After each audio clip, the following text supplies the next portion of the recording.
Hi, Carmen Murray with Healthy Teachers, Healthy Classrooms. Wanted to pop in today and discuss a little bit of my book. Loved writing this book. It really helped me heal from my own burnout, a guide to avoiding and overcoming burnout for teachers. And conversation out there, I've been speaking at several conventions in the last couple of months, and the conversation out there is, yeah, we need this with so many people. And then I was reminded yesterday, actually, by someone that sometimes we don't show up in the places that would really help us because it's a little bit too scary. It gets a little bit real about what's really going on in our lives. So I want to acknowledge that.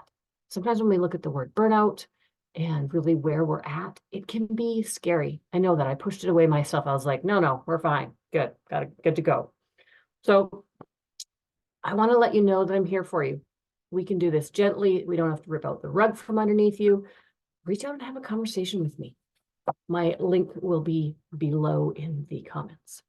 So I'm going to read you a little bit from actually going to read a couple of different things.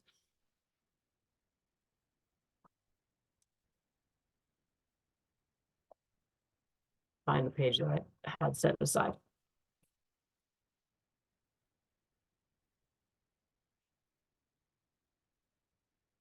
Okay. So this is the introduction I'm going to read you right now. As a retired teacher, I wrote this book with the intention of giving back to the teaching community. That's you or someone you know in the teaching community. Looking back on my years in the classroom, there were many moments which made me proud to be a teacher, but also many things I would do different now with the benefit of hindsight and a few more years of experience. Since I cannot go back, I am sharing my journey in the hope that you will take better care of yourself, connect more deeply with your students, and understand the profound effect you have on the lives of young people as a teacher. Throughout this book, I share my own struggles, challenges, wins, and celebrations as an educator, along with practical suggestions to implement in your own life and classroom. We know that our life and classroom are so connected. So when one is going amazing, often it's easier to have the other one go amazing and vice versa. I want you to know that there's a different way to show up in the school environment, one that doesn't have you exhausted and overwhelmed. You have the power to create the kind of experience you want for yourself and your students within the four walls of your classroom. And it doesn't have to mean more work. You can be doing the same or even less of what you're doing now to make this happen. My ultimate goal is to encourage prioritizing self-care and then to step into the amazing teacher you are, equipped with the tools to help students live their lives unapologetically as their unique selves. And you do this by modeling that as you. I hope this book inspires, empowers you to become the best version of yourself, both personally and professionally. I had a conversation yesterday that really reminded me of the power of teachers, a good one and a struggling one. And we've all had them, and we've all had great days, and we've all had days we struggle so much. But when we continue to walk into that classroom and struggle every day and keep forcing what we're trying that's not working because we're not engaged or the kids aren't engaged or the respect isn't showing up, it's detrimental to those kids in your classroom and you. So the first thing I wanted to touch base on was in chapter 1, perfection clouds awareness. Dan Sullivan and Ben Hardy talk about in their Gap in the Gain, the idea of the horizon. And we know when we look out onto the horizon, it's beautiful, but it's unattainable and it's unreachable. It's ever changing. And so we often aim for the horizon and then we measure that we didn't get there, instead of looking at where we came from and where we started and to where we're at now. And we talked about, I just mentioned that horizon being ever changing. So When we look back and measure at where we've been, we can create success stories. We can feel good about ourselves. When we look at how we missed, that's kind of like that negative downhill slope that makes us feel not great. So this is something great to teach students too. Yes, make a target that we're aiming for, but measure how far you got. Because once you're here, the target has changed to over here. And it's just like, oh, how are we going to get to this target? Using this assignment or this action step. And then we measure how far we got. I know that's not how the grading system works, and I'll talk about that maybe later. But I just wanted to point that out. As we navigate life, we break through barriers and beliefs along the way. We are not the same person we were yesterday, last week, or last year. Thank goodness. Remember this with your students and yourself. If they had a tough day yesterday, they might walk in on top of the world today, feeling better because they've overcome whatever that was that was dragging them down yesterday. Same as your colleagues. Awareness plays a key role in uncovering what we want to shift. Along the way, we have picked up ideas of what life should look like. Often these ideals have us striving for perfection. Unfortunately, they're unrealistic and unattainable, and they often have us aiming or believing in something which is leading us away from our true selves and our dreams.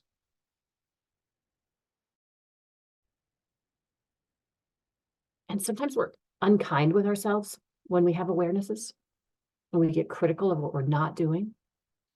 I believe awarenesses are like, oh, they're like that red flag of, oh, this is the direction I was going, and I actually want to be going to this direction.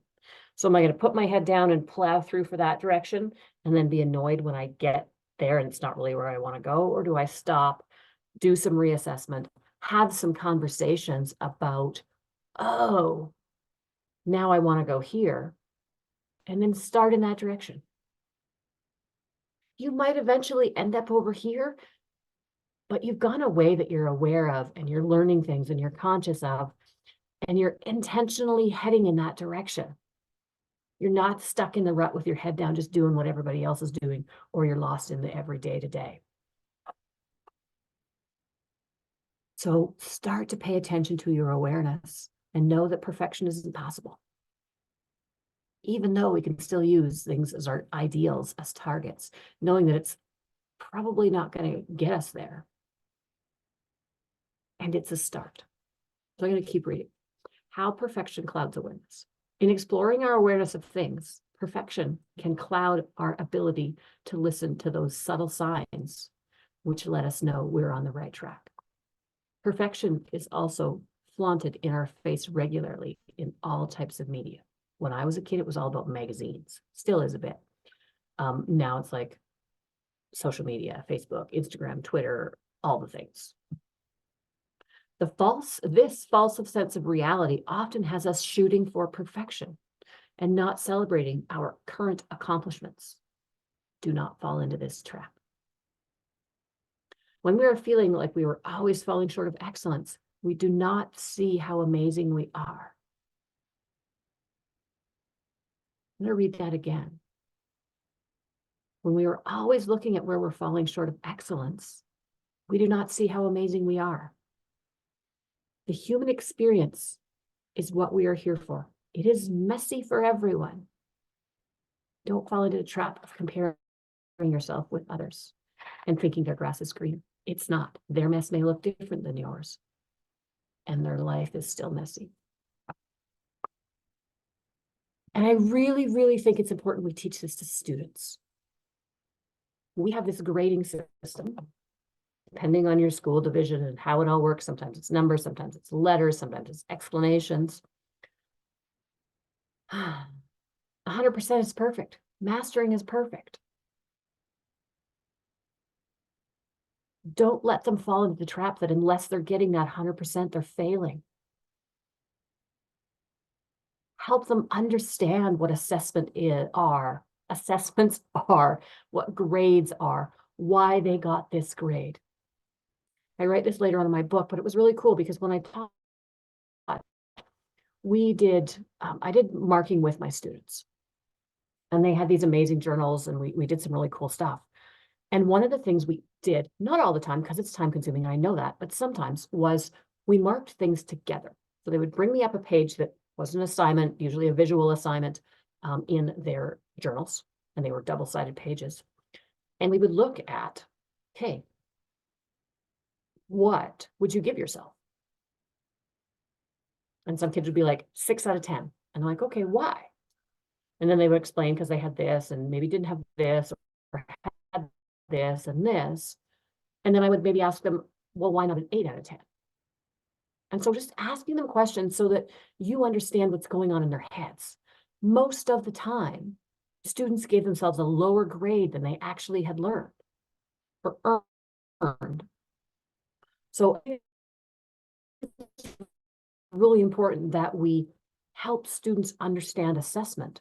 So the next assignment they do that's similar, they can look back and go, oh, this assignment, I had 3 out of the 5 requirements and was missing these key things. This time I want to make sure I have those key things.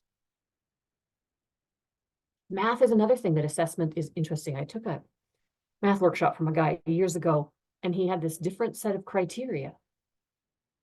And the kids needed to understand that if they did their math, like if they attempted the equation, that was great, or the question. If they made a silly mistake, they understood the concept of math, but they'd made a silly error.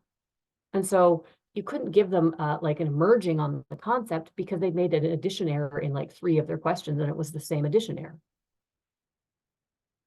And so it's really, really important that we help students understand their assessment and their marks so that they can feel proud of the mark they got. And if they don't feel proud of the mark that they got, they know how to change it the next time they do a similar assignment. Because grades line up with perfection. So those are a few thoughts I wanted to share on perfection, awareness, assessment. Briefly touched on the first chapter of my book, Teachers First. You can get it at Chapters, Amazon, possibly your local bookstore. If you're close to me, come see me. I've got a few in my basement. Thanks. Carmen Murray, Healthy Teachers, Healthy Classrooms, author of Teachers First, a guide to avoiding and overcoming burnout. I also do speaking, so if you have some teachers that would like some professional development, reach out and connect with me. Have an amazing day, and remember, you matter. What you do matters as teachers, as educators. Allow yourself to take care of yourself so that you can show up and have a great day with your students